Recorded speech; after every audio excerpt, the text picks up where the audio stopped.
In history, the 8th of March is the Women International Day, a day set aside to celebrate the contributions, achievements of women socially, economically, politically, reiterating the importance of upholding her rights and gender equality, giving her more opportunities, level playing ground. In spite of her limitations, we've been able to bridge the gap and break the status quo to excel in different fields in the society. As an African woman, I would love to acknowledge the likes of Ngozi Okonjo-Iweala, Amina J. Mohammed, the first female African president, Elena Johnson. Hi guys, my name is Angel Twani. Guess what it is in history today is the Women International Day. The day set aside to celebrate the contribution of women in different fields. This year's theme is Inspire Inclusiveness. I have two amazing, beautiful ladies with me. We're going to be dissecting different issues that bothers women.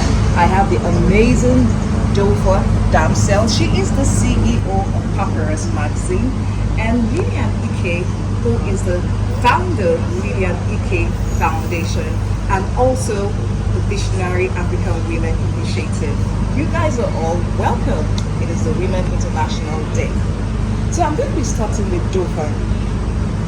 From your experiences, I know you've interviewed a lot of politicians, especially the women folk. Yeah. What do you think are those practices, those policies that government should put in place in making sure that women have more inclusiveness in leadership and government? Okay, if you study politics very well, you will know that it's the game of the winner takes it all. So when you're talking about policies that might encourage women participation in politics or inclusiveness, I would say when it comes to elective position, the women have to wear the boots, step in the court, and fight for it. We have given so many things. Nothing is going to be handed to us via politics, via policies, or anything. We have to fight and get it ourselves. Because where are the men going to survive? And you know men, they like to rule. So if we are ready, I don't think we should be waiting for policies. We should be looking for tactics that we can step in and wear the boots, just like we have done in the corporate world, to take over.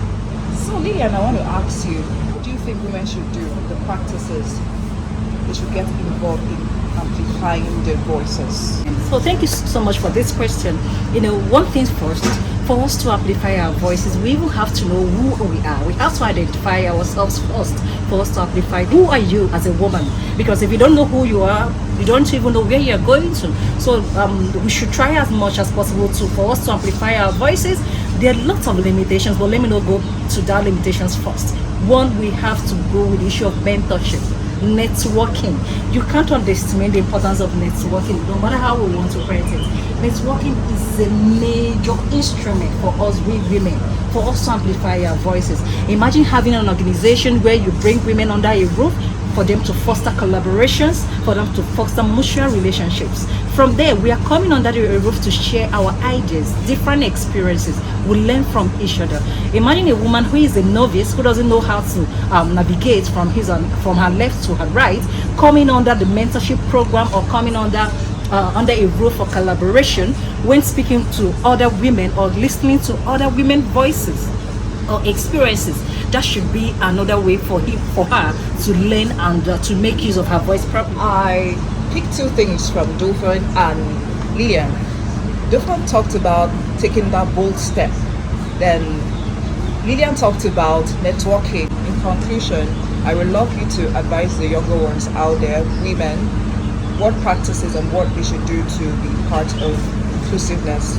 I think that the practices we should imbibe to include exclusiveness is to talk more with our men counterparts. They have dominated the political, we are talking on the political scene for me, I guess. They have dominated the political scene. So you cannot come to someone's terrain where someone have lived for so long and you say you can just take over. My sister here had talked about mentorship. So we can be mentored by men as well. It's not necessarily that we are mentored by other women in politics who are even still finding their feet. You can see the case of Adamawa Binani. You saw how the men stood up, and it was as if they were going to match her. And even when the woman of Minister of Women Affairs stepped in, it was as if they were going to match two of them. So we cannot contend with the men, but we can reason with them. We have been married to them. We know how we make our husbands do things that we want. And I think God has given us so much gifts that we can take that into the field and be able to talk to this man. First, we have to put ourselves in a place that we are not coming as if we are the same with them. We are going to match them dollar by dollar, idea by idea, but we are coming as women that have something that would like to add to the polity.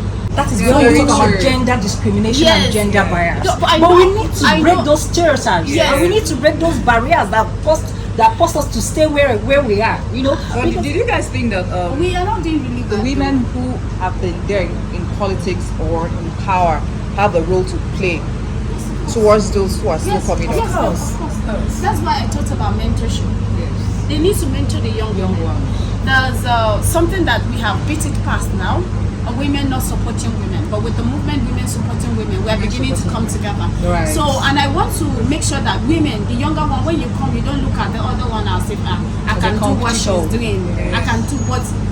Humble yourself to learn. The Bible says that if you cannot serve, you cannot be served. Servitude is where people rise up to become big people. Everybody you have seen has been a servant at some point. But what I think is missing with us now, nobody wants to serve. People want to be served, but they don't want to serve. But you must serve. If you can't serve, you cannot be served. You know, it's a process. You cannot say you're going to Lagos and you just want to end up in Lagos. Whichever way you're following, you have to follow the process. So the older women need to mentor the younger ones that have shown interest, and they should mentor them with love instead of, you know, whatever we are saying now. But I believe that we are getting there, and we will get there. The global average participation of women in politics is 22.3. Africa, you know, it's 22.3. Africa has roughly that 22.3, but where is Nigeria in that equation? We have other small African countries giving women opportunity. So I believe that we can give women opportunity too. But I cannot finish it without saying kudos to President Tinubu. He came and he gave this 85 affirmation. If you check all his political appointment, at least, because election is election, you have to pull out your sleeve. But I believe we are starting on a good point with the appointment, so we can Okay, proceed. thank you, ladies. Thank you so much, Dauphin and Lillian. If I picked 2 points here, I picked networking, collaboration, and picking up your sleep. So what are we doing, ladies? Let's stand up. Let's take our boot and go to the field. We also are part of nation building. We too can also achieve what men are achieving. So I want to celebrate all the beautiful women across the world. So I would love us to say Happy International Women's Day. Happy International Women's Day!